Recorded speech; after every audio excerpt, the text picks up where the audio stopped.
So you want to bring in a guest to your production or a location, like for example, a church service or a conference room into your production, and you don't want to have the hassle of a computer with all the software. Just something easy, 2 buttons, that's all you need to press. I've got something for you, and that is the Pearl Nano by Epiphan. Let's check it out today.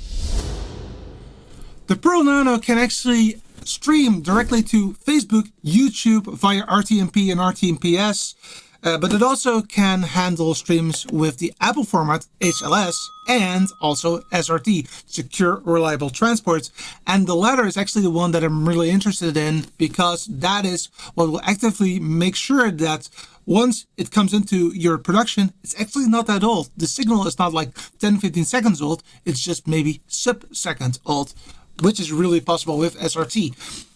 In order to demonstrate that, I want to unbox the Pearl Nano, show you what's inside of the box, then connect it up to the network, and then start the process of demoing how you can set up a SRT connection.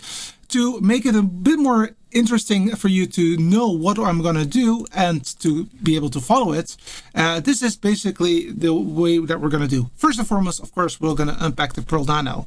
The Pearl Nano by itself has a possibility to add 2 video signals. The first video signal is via SDI, and that's going to be a camera that I have right in front of me, right there. So this is an SDI cable that you can here see. The next thing that we're going to do is that we're going to hook up a laptop, which I have handy right here. So that's also going to be there. But it can easily be a second camera. That's no worries. But for this example, we're going to make a presentation. Next to that, we're going to use the Pearl Web to configure a nice layout so that you have a nice picture-in-picture.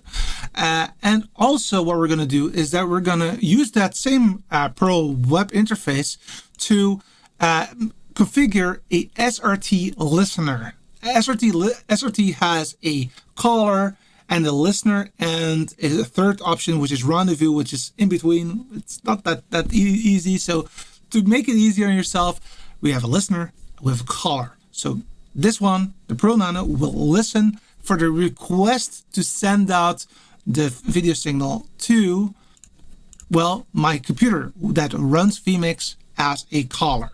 So that's exactly what we're going to do. And before we can do this, of course, we need to start to unbox. So let's go ahead and let's start to unbox this. Okay, so let's open up this box. This is the back of the box right there. There's nothing worth to see, but in the front, you see a very beautiful picture of the Pearl Nano Epiphan video. That's the logo of the company that it's from. The Pearl Nano, that's the box, the perfect fit streamer and recorder. Now let's open it up. Like so, and this is what you have inside of the box. You have here a charger, which we're not going to use because the device is actually a PoE capable device, and in my studio I happen to have a PoE network switch, so I don't have to use that. And next to that we have, of course, a small booklet. And this booklet actually contains how you can connect it. So it states that it uses PoE. It also states that you can plug in your audio and video inputs. You can check the IP address in the system status. We'll go do that in a few seconds.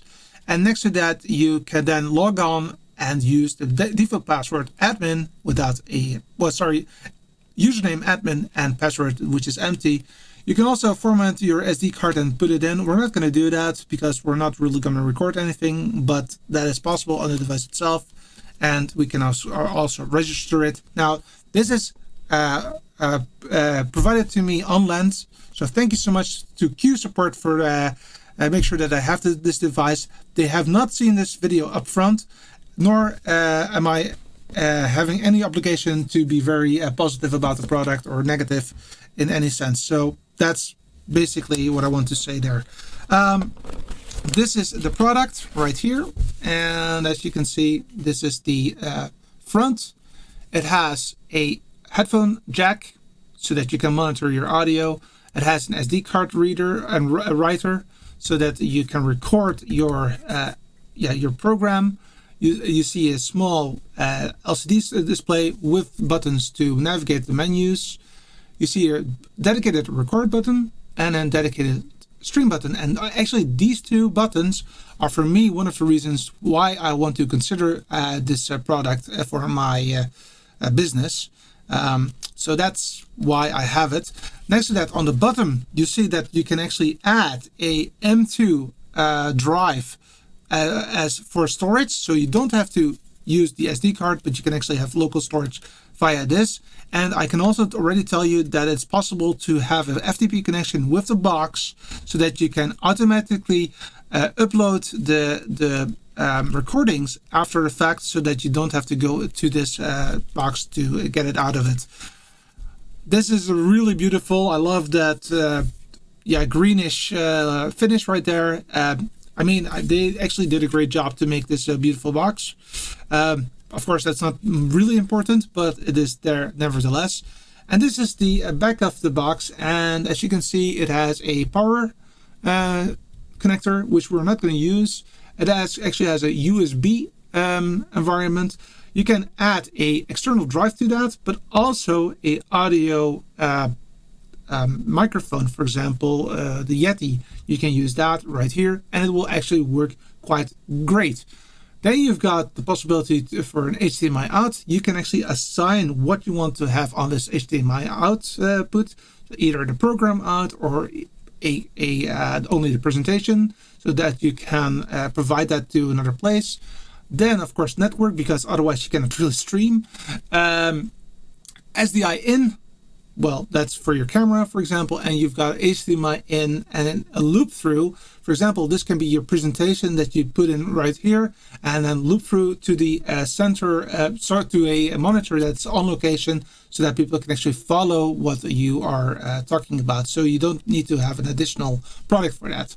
Next to that, you have audio. So here you've got some RCA output and also some XLR for your stereo audio feed. So that is what's in the box, and let's go ahead and switch it on. All right, with the Epiphan Pearl Nano unboxed, let's power this beauty up with, of course, the Cat 6 cable with PoE. So I have a PoE switcher here at the studio, and let's switch it on by putting it into the network drive. As you can see, the LED is popping up, and let's give it a few seconds to boot. It will start to show you the logo right here, and next to that it will automatically then start to show the first channel. So this is the channel that we will be creating in a few minutes. That is a plain white backdrop, but you can also see that we have a HDMI input which has no signal at the moment, and we have an SDI input with no signal at the moment. Next to that, you'll see that we have a audio input, which we'll show you a little bit closer so that you can really read it. So here you have the possibility to fill in the HDMI audio to see what how good it is. SDI audio, you can see XLR audio and USB audio. Moving to the next part, you'll see that it automatically assigns the address 159 at the end. The firmware, you can see the uptime, the CPU load, the SSD drive that we have built in on the bottom of the unit, and the USB storage, which is not created at the moment. Going to the next one right there, you'll see here we have information on the channel. So if you click on that, you can say record or stream. Nothing really much there. You can just click on it and start recording, but that's not what we want. And if you go to the streaming, you can start the stream 1, which we are not going to do at the moment. So let's go back. Here you get information about the inputs again. So it's quite a versatile system. And what I really like about the system is actually these two buttons right here, the recording button and the stream button. And stream 1 is already created, so we'll show you in a minute how to do that. But this is basically what you have here in store.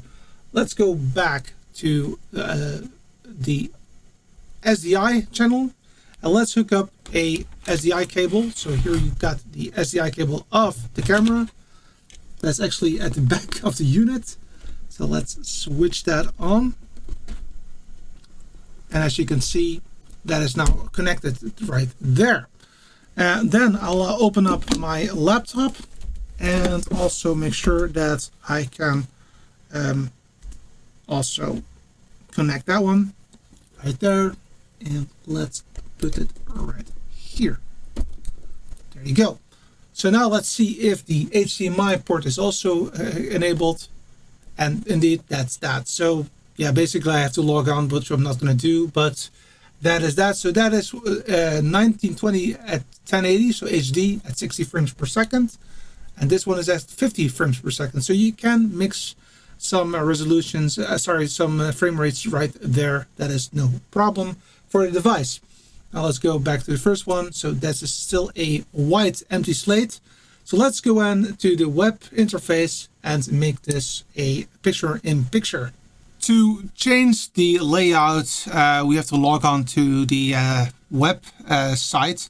So as you have seen before, it's actually on 192.168.100.159, and that's because of the DHCP server that has successfully assigned that IP address to the Epiphan Pearl Nano. I'm logging in with admin, no password. I click on sign in. And this is where you'll find the website, the Pearl Nano website that is as part of the box. And as you have seen is that at the moment the channel 1 is white.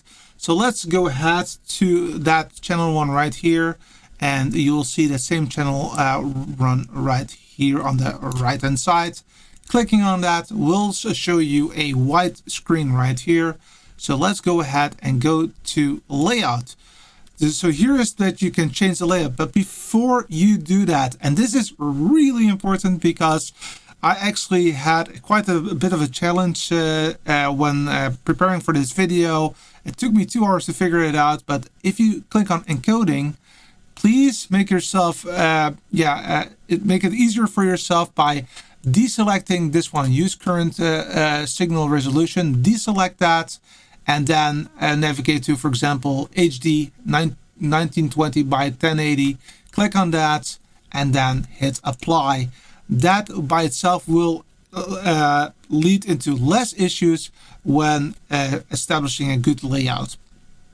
So let's go back to layout and let's just show you how it works by just selecting a different background. Now that background, you can use that for your stream. For example, if I would make it a little bit grayish and say save here, you will then see that it also will be reflecting on the system itself. So this is, yeah, it looks like a gradient, but it's 100% gray, I can tell you. So a gray backdrop. Let's do another color just to show to you, like for example, red. Then you will see it a little bit better, I presume. So let's just show it again. So boom, red. Cool. Next up, let's add a even better backdrop, and that is my gradient that I use for my taekwondo show. And you go to video source, to picture, and you can then drop your picture right here. So let's go ahead and go to my assets folder, and let's take this backdrop right here, just zoom it in like there, and you can actually see that you can just put it wherever you like. If you want to have it there or there or there, you can change the size like so, and you can basically make it full screen. Then hit save again, and then if you go back to the system, you'll see a very nice gradient, which I of course like. Now I want to go a little bit further. I actually want to also add a video source HDMI. Now, as you can see, it's already smaller, and that is good because that is exactly what we like. However, I needed to do something else because I cannot change the size of it here. So let's go ahead and remove this a little bit and show you what I've done under inputs HDMI. So I'm leaving this side, that's fine.